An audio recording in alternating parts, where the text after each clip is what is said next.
to be like, yo, let's do this. Let's get a serious revolt going. And they responded differently. Tubman and Douglas responded differently. They were both committed to women's suffrage.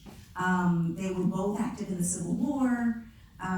So can you talk, and I'll start with you, Dr. Trotman, can you talk a little bit about their relationship, the Frederick Douglass and Harriet Tubman relationship? Douglass, for all of his life, walked shoulder to shoulder with women and their rights. Long before the vocabulary of women's rights came into our common understanding. The first Harriet in his life was his mother.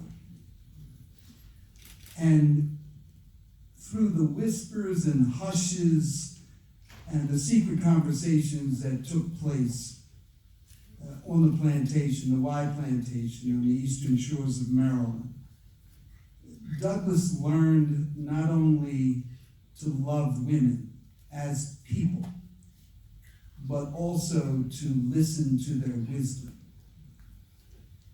And so when she escaped from freedom, Douglass understood that this escape for freedom drove her to a place where he himself was. And that place was to not only find freedom for yourself politically, but also to find freedom for others. And this brings us to really one of the big words of the 19th century, and that is abolitionism. That movement spearheaded and gave context to much of what Douglass did, and it was the meeting space, if you will, conceptually, where Douglass and Tubman came together. Surely there is enough evidence to talk about Douglass and Tubman having met in Rochester, because Rochester was so close to Canada, and Douglass lived there for almost the longest period of time he lived in any one house. And the record indicates that she was shepherding, if you will, guiding slaves, and that at one point they had to stay at Douglass's house in Rochester.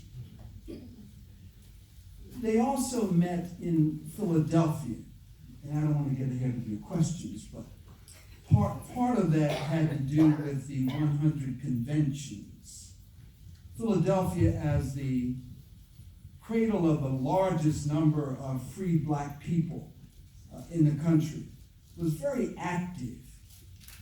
From William Still to Robert Purvis, to all of these men and women who together helped to give substance to the free African society. And for those of you who are looking for starting points for the development of black consciousness in colonial America, just before Douglass's time and afterwards, look at the Free African Society. It was the Salvation Army. It was the bank if you needed money.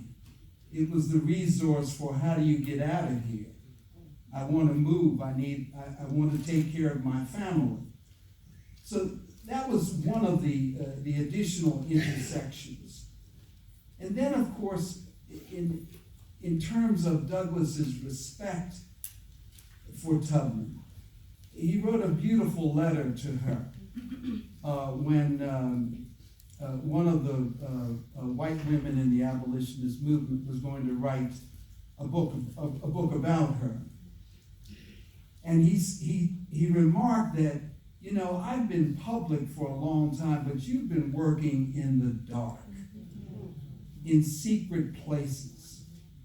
And we could hold a whole seminar on what that darkness meant, from not only the North Star and reading all of those calibrations to the the disguises. And then, of course, I don't need to remind you, but in Bristol, PA, there is an absolutely fabulous statue of Harriet Tubman with those guns.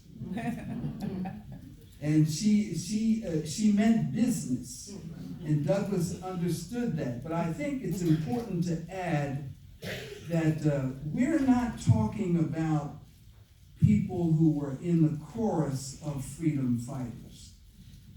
Douglass and Tubman were soloists, singular voices who can't be duplicated by anybody.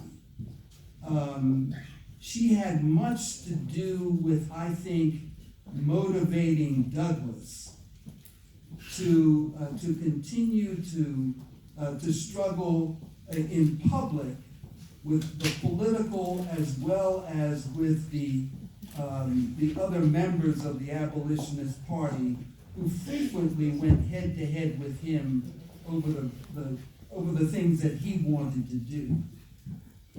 So Tubman was a source of inspiration.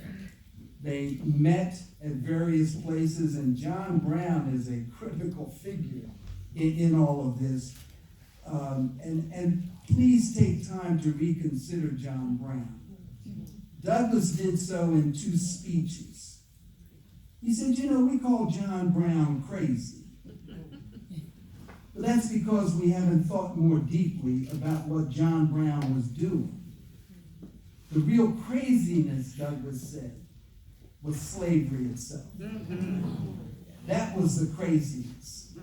So he understood the value of Tubman's role in providing a context for this movement. And a couple of quick things. One is that it really doesn't matter how many persons Tubman led to slavery. I mean, it's helpful in 70, 700, whatever the case may be. But she broke the myth, the bad myth, that slaves did not want to be free.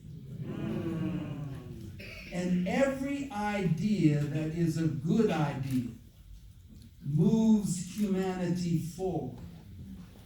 And she, along with Douglass in his own way, made that myth a palpable expression of the times by reminding those who were enslaved that I hear you, I know you want to be free, and I'm doing all that I can in my own way to make certain that that freedom becomes real to you.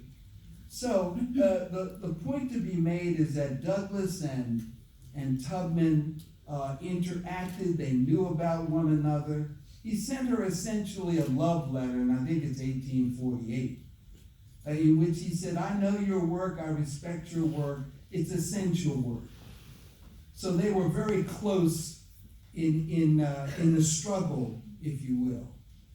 And it makes for a very fascinating story about these 2 singular voices, not only in our history and women's history and Black people's history, but in world history. So I want to bring Erica into this question and this conversation.